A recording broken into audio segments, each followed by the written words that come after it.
turma, tudo bom com vocês? Bem-vindos a mais uma videoaula de matemática e hoje a gente vai falar sobre números decimais. Encontramos números com vírgulas em várias situações do nosso dia a dia, como por exemplo, uma fruta que a gente vai medir na balança, a gente quer saber o peso dela, não é? Quando a gente vai no supermercado, a gente precisa saber quanto aquela fruta está pesando para poder comprar, ou então quanto que ela vale. O preço dela também exige números decimais. Ou quando a gente vai tirar uma medida, por exemplo, a gente quer saber o nosso peso, a gente também observa a existência de números decimais.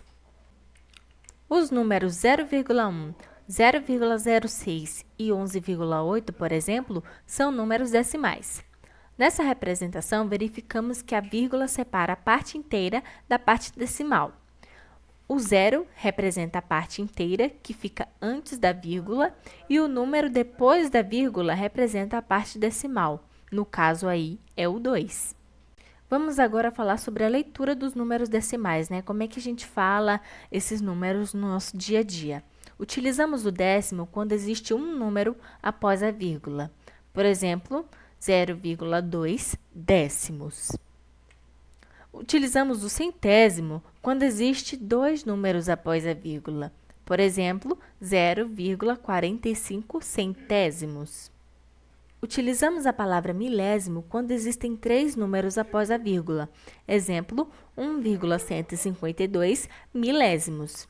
Falando esse número de uma forma mais extensa, ela fica da seguinte forma: 1 inteiro e 152 milésimos, ok? Quando a parte inteira do número decimal é zero, ou seja, quando a parte que vem antes da vírgula é representada pelo número zero, nós lemos apenas a parte decimal.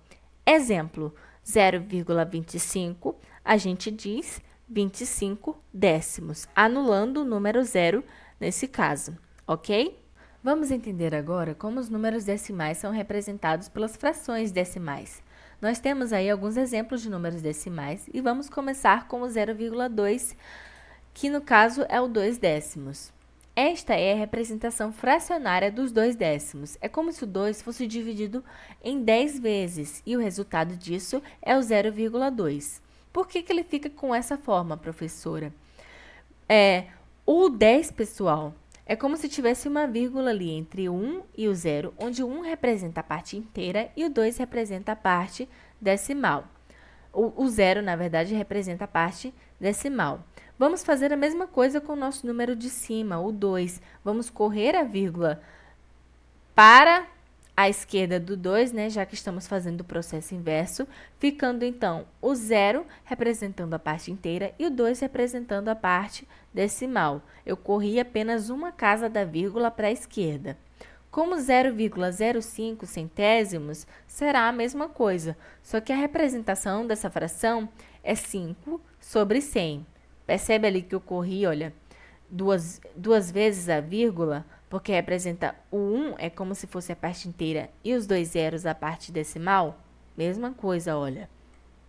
Então, eu corro a vírgula duas vezes para ficar na mesma configuração do 100. Então, fica aí 0,05. Ou seja, o 1 representa a parte inteira, assim como o 0 embaixo também representa a parte inteira. E os dois zeros em cima representam a parte decimal, assim como o 0,5 agora representa a parte decimal do nosso 5 sobre 100, ok? 0,008 milésimos. Se é milésimos, a gente sabe que vai ser sobre 1000. 8 sobre 1000.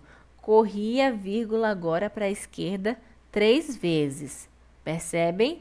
Onde o primeiro zero representa a parte inteira e o 008 representa a parte decimal do nosso número, ok?